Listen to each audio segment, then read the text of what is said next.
Hey, it's Dr. Joe. Couple questions. Are you experiencing tightness in one hip?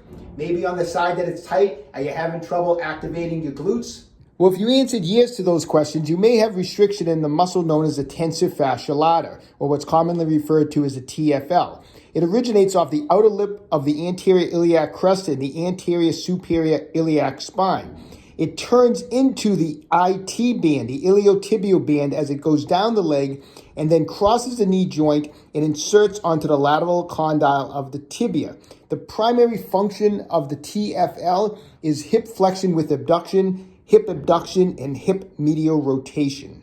Okay, so let's loosen up this TFL muscle by doing some myofascial release work and some stretching, okay? So we want to do some myofascial release work. Where's the muscle? If I'm standing like this, I mentioned it originates off the iliac crest area, which is a pretty good sized bony protuberance at the front of the pelvis. So if you're standing like this and you put your fingers here, you can feel that bony area. It's pretty pronounced. So find it, go off to the side a little bit. You're going to be on the TFL. Fibers are going this way. So take your spiky massage ball and let's do some cross friction massage here and just work your way down and come back up and spend a couple minutes of cross friction massage. Then let's start stretching it.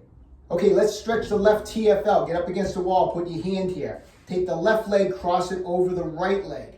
Kind of like in this position, if you feel like you're a little piked, I want you to make sure you're nice and straight, okay? So cross it over. If you feel a little piked, straighten up first, and then let the hip sink towards the wall here. You should feel that stretch here. Sometimes you have to play around with it a little bit, but you'll feel that stretch in that TFL area. Hold it for 30 seconds. Feeling more comfortable? Let's intensify the stretch a little bit. Put a yoga block beside the right foot and now cross the left foot and put it on the other side of the yoga block. So now we have even more of a stretch.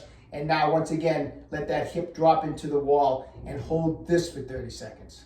Okay, next, give this awesome TFL stretch a try, all right? So I'm gonna stretch my left TFL. I'm gonna go down on my left knee. Now you may think of this position as if I was gonna stretch my left hip flexor, but instead of leaning forward, I'm gonna kind of lean back a little bit and my weight is gonna be on that left knee. From this position, I want you to relax and let this left hip drop off to the side as if you're trying to push it into the wall next to you like this. So we'll go from this position to here. Feel that stretch? When you feel a nice comfortable stretch, hold it for 30 seconds. Okay, so next time your hip is feeling tight, that TFL feels tight, get on this stuff. You know, we don't want this stuff going on when we're getting older and we end up going to the doctors and they start talking hip replacements. Take control of your own health. Stay young and train hard.